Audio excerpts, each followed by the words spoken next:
Estamos começando mais um Justiça do Trabalho na TV, produzido pelo Tribunal Regional do Trabalho de Santa Catarina. O conhecido professor e filósofo Mário Sérgio Cortella defende em seu livro Qual é a Tua Obra? Que as pessoas devem substituir o hábito de fazer coisas sem sentido maior pelo sentimento de construção de uma obra. Ao mesmo tempo, afirma que a maioria das pessoas sofre do mal de achar que sabe tudo. Como resolver essas questões existenciais num mundo em que o trabalho volta a ser uma atividade penosa e causadora de doenças por conta das exigências cada vez maiores de produtividade? Para especular sobre possíveis respostas com sua conhecida vivacidade intelectual, ele é o nosso convidado de hoje. Professor Cortella, é uma satisfação tê-lo conosco. O senhor que é o campeão de acessos aí no YouTube, nosso canal Pois no é, eu YouTube. gosto demais. Espero que ninguém ache um trabalho penoso acessar YouTube e, mais uma vez, com alegria, poder partilhar a nossa conversa, porque, afinal de contas, a ideia de algo penoso é aquilo que machuca, aquilo que cansa demais, e o trabalho não pode ser isso, embora, como você mesmo tenha lembrado, ele venha sendo para uma boa parte das pessoas. Muito bem, nós estamos vendo aí nessa linha, que o senhor já inclusive já abriu aí a sua argumentação, nós estamos vendo nos dias de hoje uma quase epidemia de doenças psíquicas novas, aí, podem ser consideradas até novas, né, como depressão, síndrome de pânico, síndrome de burnout. Essa eu nem conhecia há pouco tempo que tive acesso a alguma coisa dela. E o estresse, como é chamado, que estão ligadas em geral a relações de trabalho que exigem metas de produtividade exageradas. Eu pergunto, o que mudou na sua avaliação nas relações de trabalho nas últimas décadas, especialmente? Nós estaríamos voltando a situações de esgotamento físico e psíquico típicos dos tempos da escravidão institucionalizada? De uma certa maneira, talvez não fosse a escravatura tal como ela já foi, né, como um modo de organização do trabalho, mas aquilo que o Lavoisier, o filósofo, chamava de servidão voluntária. Isto é, uma adesão a um modelo de vida que eu poderia apelidar de uma laborlatria, isto é, uma adoração exagerada pelo mundo do trabalho, confundido até trabalho com emprego. Porque não se deve confundir trabalho com emprego. Emprego é fonte de renda e trabalho é fonte de vida. Muitas pessoas encontram no emprego o trabalho que querem ter, isto é, a obra que querem produzir, e outras não encontram. Desse ponto de vista, existe, de fato, um exagero em relação ao mundo do trabalho no cotidiano. Haja vista que ele é até o trabalho usado no sinônimo de emprego como sinal de saúde. Por exemplo, alguém que fique como eu ou você, hospitalizado por um mês, pergunta ao médico depois de um tempo, não pergunta assim, doutor, já posso voltar a brincar com os meus filhos, já posso voltar a fazer churrasco com os meus amigos, já posso voltar a dançar com a minha mulher. Não, a pergunta é, doutor, já estou bom, posso voltar a trabalhar? E é claro que aí a ideia de trabalho é de fato voltar ao meu emprego. Então, embora a escravatura não seja do mesmo modo, há uma escravização da nossa parte em relação a alguns modos de conviver no mundo do trabalho que acabam retirando de cada um e de cada uma de nós capacidades de viver outros níveis da vida. Daí, e você lembrou bem, depressão, síndrome de pânico, não como causa disso, mas como uma decorrência, especialmente num ponto. Não se deve confundir cansaço com estresse. Cansaço resulta de um esforço intenso. Estresse resulta de um esforço do qual não se percebe o sentido. Jogar uma hora de futebol cansa, mas não estressa. Dançar a noite inteira cansa, mas não estressa. Nadar cansa, mas não estressa. O que é cansaço resulta de um esforço intenso. O que é estresse é aquilo que vem daquilo que eu não consigo entender por que estou fazendo e não quero fazer. Aí concluo. Como é que a gente cura cansaço? Descansando. Como é que a gente cura estresse? Mudando o rumo da vida. E as metas com as quais a gente normalmente não se identifica e, por conseguinte, não tem motivação? Em grande parte, a responsabilidade é da empresa, da organização, da instituição, quando ela não partilha essas metas como uma obra coletiva. Por exemplo, quando uma empresa, uma organização, uma instituição, seja ela pública ou privada, ela partilha as metas com o grupo, diz o porquê vai fazer, qual será a finalidade, como será inclusive o acesso aos resultados daquilo que se faz, qual é o benefício que aquilo carrega, sem dúvida as pessoas elas não vão entender essas metas como exageradas. Agora, todas as vezes que se impõe sem que haja clareza, em que se deseja uma automatização da obediência, sem que haja uma compreensão da consciência, o resultado é óbvio. É uma ruptura do gosto de fazer e só faz porque é obrigado. Aí começa a valer aquela frase terrível, manda quem pode, obedece quem tem juízo. Bem, os gregos, apesar de escravocratas, eles defendiam para a elite dominante um modelo de humanidade em que o pensamento era mais importante do que o trabalho braçal. Pode-se até dizer que a modernidade tentou aí transformar valores humanísticos em universais e que hoje, ao que parece, estão sendo propositalmente esquecidos. Na sua opinião, que fatos históricos estão causando essa mudança? A primeira grande alteração que nós tivemos nos últimos séculos foi o fato das pessoas perderem a propriedade sobre a sua capacidade de criar. Vou dar um exemplo concreto. No final da Idade Média, início do Renascimento, a gente tinha as corporações de ofício, que mais tarde geraram os sindicatos de uma outra maneira. Sim. Mas a ideia do corporação de ofício era um grupo de artífices de um determinado tipo de capacidade, eles se reuniam para aprender juntos, para ter o mestre, para dominar inclusive o conhecimento sobre aquela área. Não era um trabalho alienado. Não era um trabalho alienado. Eu sabia elaborar, mas eu era proprietário da ideia e do produto e eu o colocava. À medida que a gente tem a introdução do trabalho assalariado, né, enquanto algo que eu vendo a minha força, mas não participo do destino daquilo que faço e nem da intenção daquilo que produzo, isso vai gerar essa alteração mais veloz. Claro que gregos antigos, há 2.500 anos, uma sociedade escravocrata, em grande medida sustentada, né, por esse trabalho, ela seria voltada mais para o pensamento. Aliás, o grande ideal de um grego clássico, há 2.500 anos, era viver a escolé. Escolé em grego antigo é ócio. E da palavra escolé em latim se gerou escola. Né? Portanto, ócio não é vagabundagem. Por exemplo, um preso não tem ócio. Porque o ócio não é desocupação. Um desempregado não tem ócio. Ócio é você escolher o que quer fazer no tempo livre que é teu. Quando o meu tempo é meu, e aí eu decido o que eu faço com ele, eu tenho ócio. Isso os gregos antigos tinham, isso quase nenhum de nós tem hoje. Hoje fala-se em ócio produtivo. Isso. É meio estranho falar, né?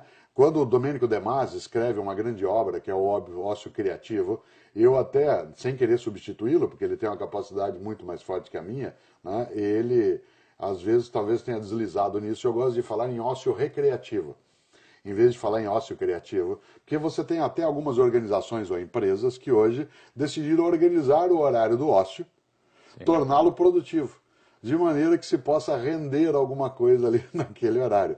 Quando uma das coisas que caracteriza o ócio é a capacidade de escolha, inclusive de algo que não é vagabundagem. Eu lembro muito, né, nessa história, havia um quadrinho antigo, aquelas histórias em quadrinhos norte-americanos de jornal, né, que era o Frank e o Ernest. E aí tem uma hora que o Frank vira para o Ernest e fala assim: Ernest, nós somos vagabundos?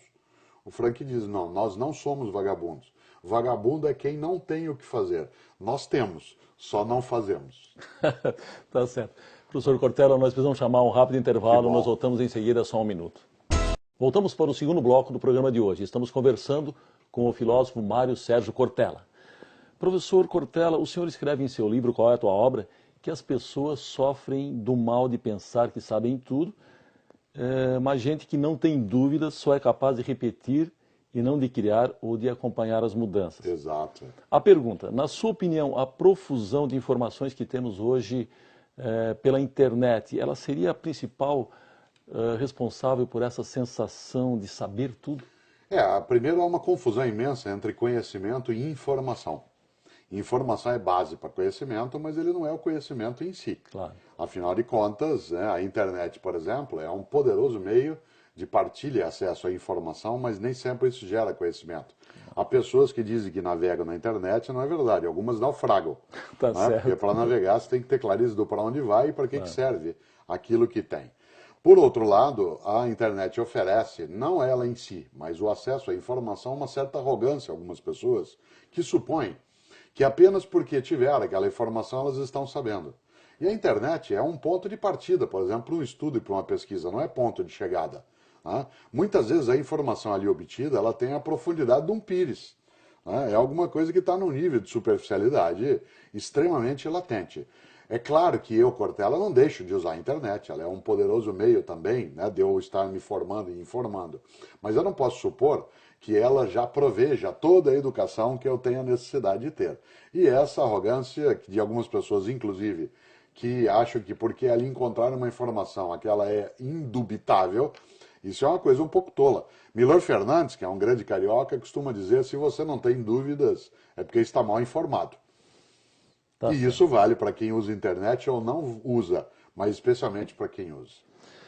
Muito bem, é comum também aí na espécie humana a necessidade de afirmação individual, em especial nesse mundo aí do trabalho competitivo em que a gente precisa sempre mostrar que está apto, que tem condições e que merece ocupar o posto que está ocupando. O senhor costuma tratar dessa questão ou ressaltar a diferença entre autonomia e soberania. E eu gostaria de saber qual a diferença entre esses dois conceitos. Soberano é aquele que faz o que quer, independentemente das outras pessoas pensarem de outro modo ou delas existirem. Autônomo é aquele que faz o que pode no âmbito da sua liberdade e competência na interface com outras pessoas. Uma pessoa autônoma é aquela que tem o seu âmbito de liberdade, mas sabe que ela está cercada, ela é limítrofe também com outras liberdades. O soberano faz o que deseja.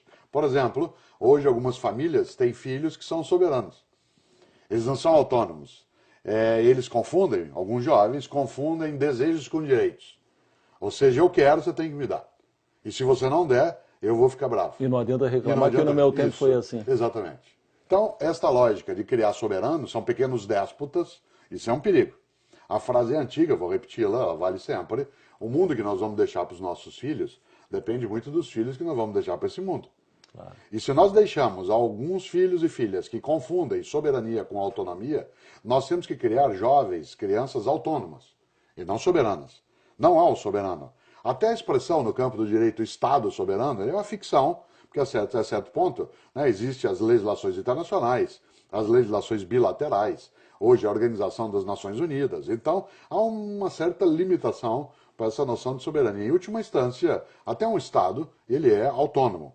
Não, isso mesmo vale para os indivíduos. Por isso, uma sociedade que confunde esses conceitos, ela acaba extravasando em direção a algo perigoso, que é o autoritarismo, que é o despotismo, que é, entre outras coisas, a não compreensão do lugar da autoridade e da liberdade na convivência recíproca. Professor, e numa relação em que numa ponta está o generoso e na outra o egoísta? Pois é, esses dois precisam se aproximar de algum jeito. É claro que o generoso vai tentar a aproximação, porque é isso que o faz generoso. E o egoísta vai tentar recuar, porque é isso que o faz egoísta. Mas é preciso que o egoísta e o generoso se juntem num processo no qual se compreenda que a nossa espécie, durante todo o processo evolutivo, ela só sobreviveu porque nós somos capazes de cooperar. Ao contrário da lenda, o antigo homem, o chamado homem primitivo, ele não era competitivo. Nós somos um animal tão fraco perto das outras espécies que se a gente fosse competitivo nós não teríamos sobrevivido. Nós só sobrevivemos como espécie porque nós somos cooperativos. Esse foi o segredo da nossa história de humanidade. Por isso, ao contrário do que pensa o egoísta, cujo lema na vida é cada um por si, Deus por todos, talvez ele tenha que aprender com o generoso que o lema tem que ser um por todos e todos por um. Essa ponte entre os dois ela tem que ser feita. Do contrário, como diria um dia na antiguidade, pedra sobre pedra é o que restará. Muito bem, professor. No mundo do trabalho, os erros geralmente são considerados até em alguns momentos como fatais para uma carreira de sucesso, que muitas vezes leva o trabalhador a não ousar por medo de errar. Essa lógica, ela estaria emperrando o chamado desenvolvimento humano? Sem dúvida, porque a base da criatividade é inclusive a admissão da possibilidade de erro. Eu fui secretário de Educação na cidade de São Paulo e todas as vezes que eu ia nomear um assessor, eu pedia para ele me mandar, além do currículo vitae, para ele me mandar também um currículo mortis. Isto é, o que ele fez e deu errado. Certo. Porque a gente não conhece alguém só pelo que ele fez e deu certo, porque nenhum e nenhuma de nós faz tudo certo o tempo todo e de todos os modos. Eu só conheço alguém quando eu também sei onde ele errou e não desistiu. Não há fracasso no erro, o fracasso está na desistência. Uma pessoa não fracassa quando erra, ela fracassa quando após ter errado ela desiste. E nesta hora, é claro que o mundo do trabalho, várias vezes ele bloqueia a criatividade, porque ele coloca o medo como uma forma, o pânico, aliás, em relação ao erro, como uma coisa muito perigosa. Quando, é claro que a gente precisa cuidado com negligência, desatenção e descuido. Mas o erro faz parte do processo criativo. É impossível que se olhe qualquer forma de inovação na humanidade sem que o erro tenha feito parte disso. O mesmo Milor Fernandes, que eu citei antes, diz que o computador não erra.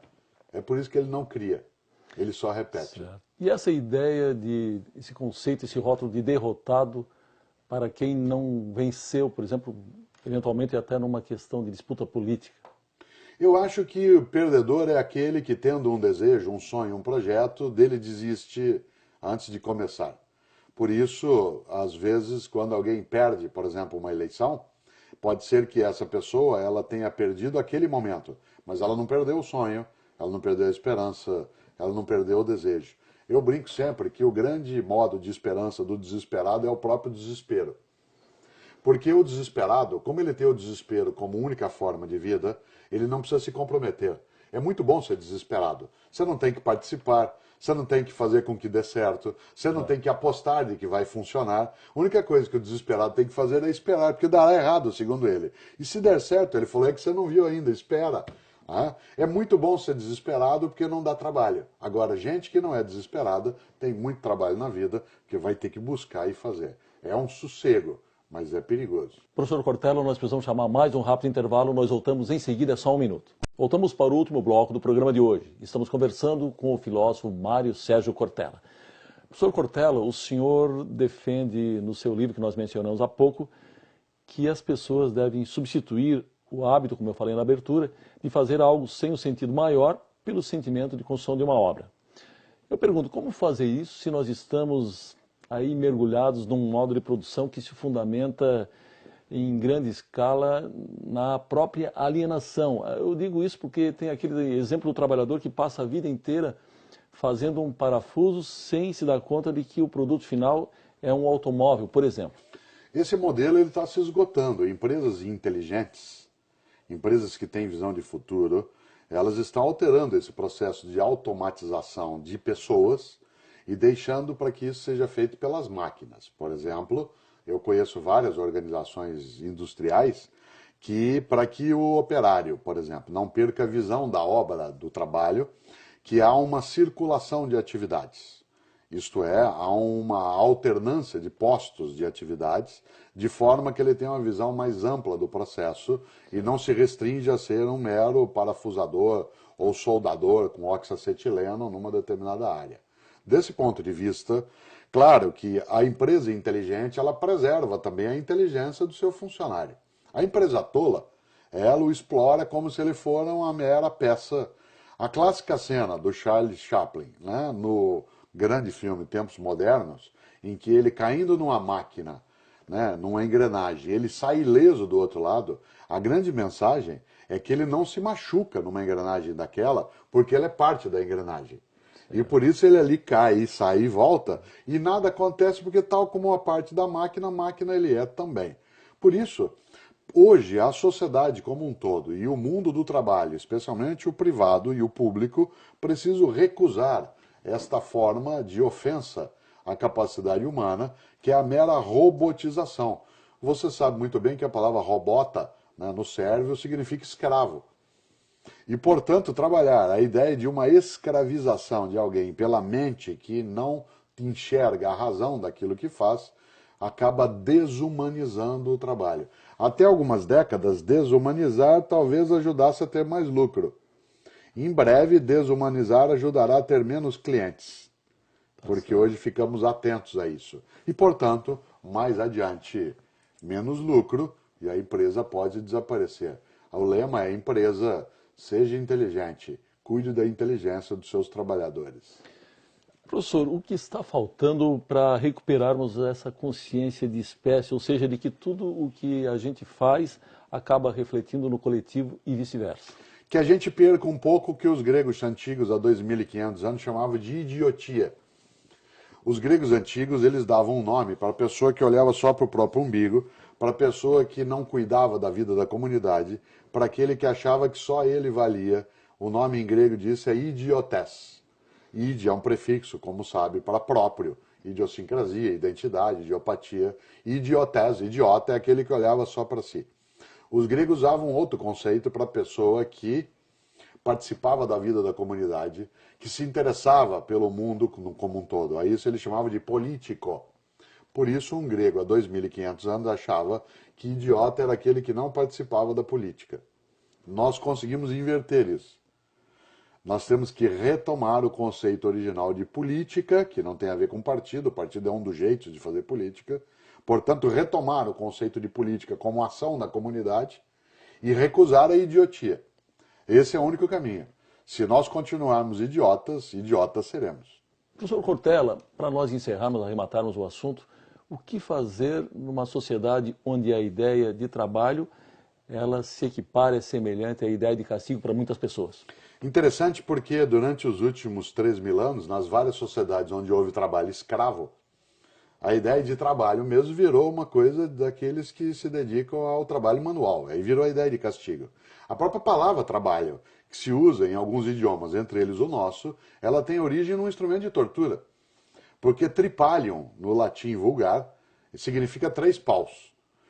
Na região de onde eu vim, no norte do Paraná, a gente chama de canga, que são 3 paus cruzados que você coloca no pescoço de um boi para ele não atravessar uma cerca, ou num castigado, num apenado que ficava daquele jeito. Aquilo é chamado em latim vulgar de tripalium.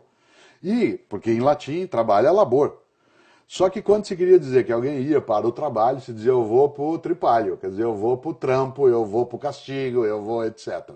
Por outro lado, nós temos uma sociedade em que a religiosidade judaica, atrelada ao mundo grego, trouxe a ideia do trabalho como castigo. Por exemplo, quando Adão e Eva são castigados por desobedecer, o castigo é trabalhar. Javé diz, vai trabalhar, vagabundo, vai ganhar o pão com o suor do teu rosto.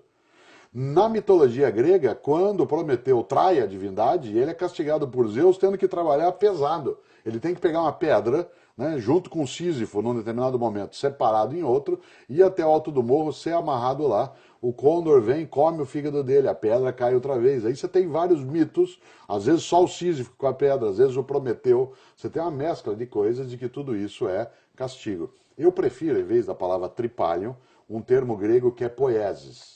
Os gregos usavam a palavra poiesis, da onde vem poesia. Mas poesia significa a tua obra. O que você faz? O que você elabora? O que resulta da tua vida? No fundo, a pergunta é qual é a tua herança e não qual é o teu castigo. Afinal de contas, vida é encargo ou patrimônio? Eu acho que é patrimônio. Professor Cortella, foi uma grande honra. Obrigado. Muito obrigado pela sua presença no Justiça do Trabalho na TV. Obrigado. Chegamos ao fim do nosso programa. Hoje conversamos com o filósofo Mário Sérgio Cortella. Visite o nosso canal no YouTube. Após a barra é só digitar Justiça do Trabalho SC sem cedilha. Você também pode nos seguir no Twitter no endereço TRT_SC. E se preferir, envie uma sugestão de entrevista para ascom@trt12.jus.br. Voltamos semana que vem com mais um tema do seu interesse. Até lá!